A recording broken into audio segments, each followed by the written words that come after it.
Hai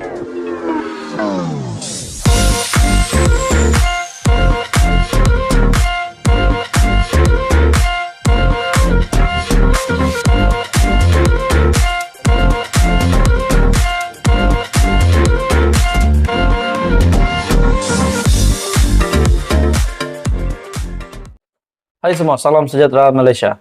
Terjawablah sudah spekulasi kabar angin yang menyatakan Najib akan dibebaskan.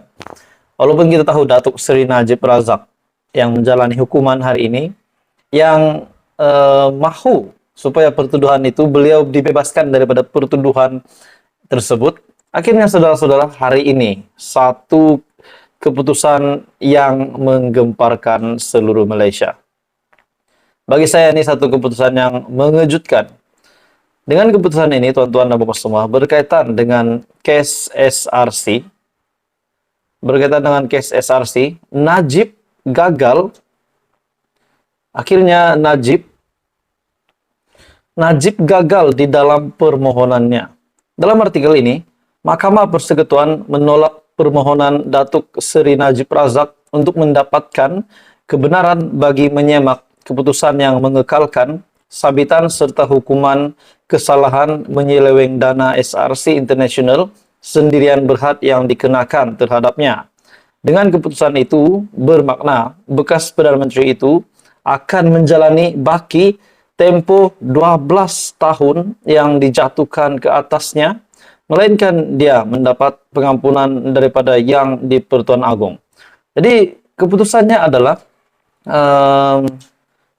adalah Mahkamah Persekutuan menolak permohonan Datuk Seri Najib Razak untuk mendapatkan kebenaran bagi menyemak keputusan yang mengekalkan sabitan serta hukuman kesalahan menyeleweng dana SRC International Sendirian Berhad yang dikenakan terhadapnya. Dengan keputusan ini bermakna Datuk Seri Najib Razak, bekas Perdana Menteri tersebut, akan menjalani baki tempo penjara 12 tahun yang dijatuhkan ke atasnya, melainkan dia mendapat pengampunan daripada Yang di-Pertuan Agong. Jadi spekulasi berkaitan dengan Najib dibebaskan kebelakangan ini akhirnya terjawab, di mana Mahkamah Persekutuan telah menolak rayuan Najib untuk meminta kebenaran. Jadi akhirnya hanya satu saja yang boleh menyelamatkan Najib daripada penjara, untuk membebaskan Najib daripada penjara, melainkan dia mendapat pengampunan daripada Yang di-Pertuan Agong. Bekas ahli Parlimen Pekan itu memohon diberi kebenaran menyemak keputusan rayuan akhirnya oleh panel yang diketuai Ketua Hakim Negara Tengku Tuan Maimun Tuan Mat pada 23 Ogos tahun lalu, dan jika dibenarkan memohon perintah supaya dibebaskan atau secara alternatif rayuan akhirnya didengar panel lain. Jadi tuan-tuan dan bapak semua, inilah keputusan Mahkamah Persekutuan yang menolak permohonan Datuk Seri Najib Razak untuk mendapatkan kebenaran bagi menyemak keputusan yang mengekalkan sabitan serta hukuman kesalahan menyeleweng dana SRC International Sendirian Berhad yang dikenakan terhadapnya. Hai semua, salam sejahtera Malaysia. Selamat datang ke channel Fels Lifestyle. Saudara-saudara, tuan-tuan dan puan-puan, kita digemparkan dengan satu kabar sejak beberapa waktu ini yang menyatakan Najib akan bebas.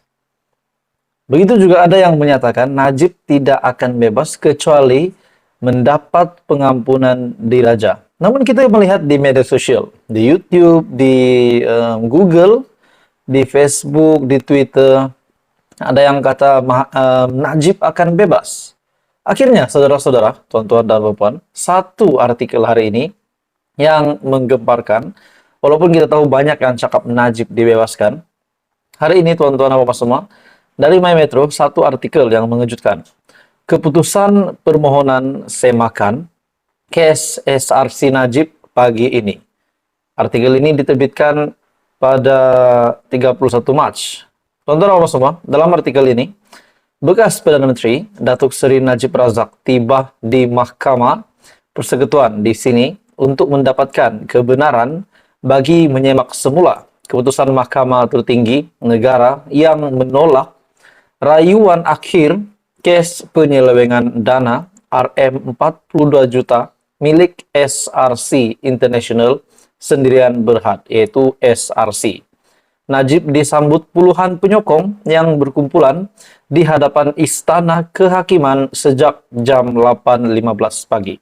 Oke, saudara-saudara, tuan-tuan dan puan, sebelum saya meneruskan isu hangat ini, saya meminta jasa baik Anda untuk bantu channel ini dengan menekan butang like, share, dan subscribe.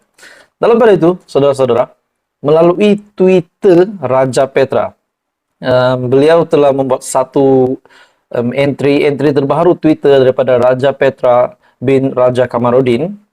So, sekarang ni ada dua cerita hangat. Satu cerita ialah Najib akan dibebaskan. Satu lagi cerita ialah Najib tak akan keluar sehingga lepas PRU 16. Kita tengok esok cerita mana yang betul menurut RPG. Dan terdapat banyak komen lah. Ada yang kata less competition of course. Ada juga kata jangan buat spekulasi. Najib sudah dihukum, hanya boleh dibebaskan melalui pengampunan diraja. Esok hari keputusan Semakan Kehakiman menentukan sama ada prosedur kehakiman ke atas kes Najib mengikut lunas perundangan yang ditetapkan. Jadi akhirnya tuan-tuan semua, berkaitan dengan Najib dibebaskan, berkaitan dengan artikel keputusan permohonan kes SRC Najib, beliau yang menaiki kenderaan Jabatan Penjara Malaysia tiba pada jam 8.40 pagi. Hari ini Mahkamah Persekutuan akan memutuskan sama ada Najib mendapat kebenaran semakan semula keputusan Mahkamah Persekutuan sebelum ini yang menolak rayuan akhir kes penyelewengan dana Rm 42 juta milik SRC International Sendirian Berhad.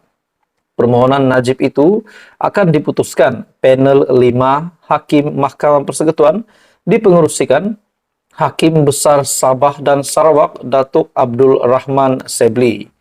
Turut bersidang dalam panel itu ialah 3 Hakim Mahkamah Persekutuan, Datuk Vernon Ong Kiat, Datuk Rodzariah Bujang, Datuk Nordin Hasan, dan Hakim Mahkamah Rayuan Datuk Abu Bakar Jais yang mula mendengar permohonan kebenaran bagi Semakan sejak 19 Januari yang lepas. Dalam permohonan kebenaran Semakan berkenaan, Najib mahukan Mahkamah Persekutuan supaya menyemak keputusan panel 5 hakim pada 23 Ogos tahun lalu dengan memohon perintah supaya keputusan rayuan utama beliau diketepikan dan beliau dilepas serta dibebaskan daripada tuduhan berkenaan. Secara alternatif, bekas ahli Parlimen Pekan itu memohon rayuan berkenaan didengar quorum Mahkamah Persekutuan lain yang mengandungi tidak kurang daripada 7 hakim Mahkamah Persekutuan atau yang difikirkan wajar oleh Mahkamah. Jadi akhirnya tuan-tuan dan semua, dalam permohonan kebenaran Semakan berkenaan, Datuk Seri Najib Razak, bosku, mahukan Mahkamah Persekutuan supaya menyemak keputusan panel 5 hakim pada 23 Ogos tahun lalu dengan memohon perintah supaya keputusan rayuan utama beliau diketepikan dan beliau dilepas serta dibebaskan daripada tuduhan berkenaan. Apa komen Anda, tuan-tuan dan puan semua? Teruskan bersama di dalam channel ini. Info padu, info hangat disediakan di dalam channel ini. Tekan butang like, share, dan subscribe.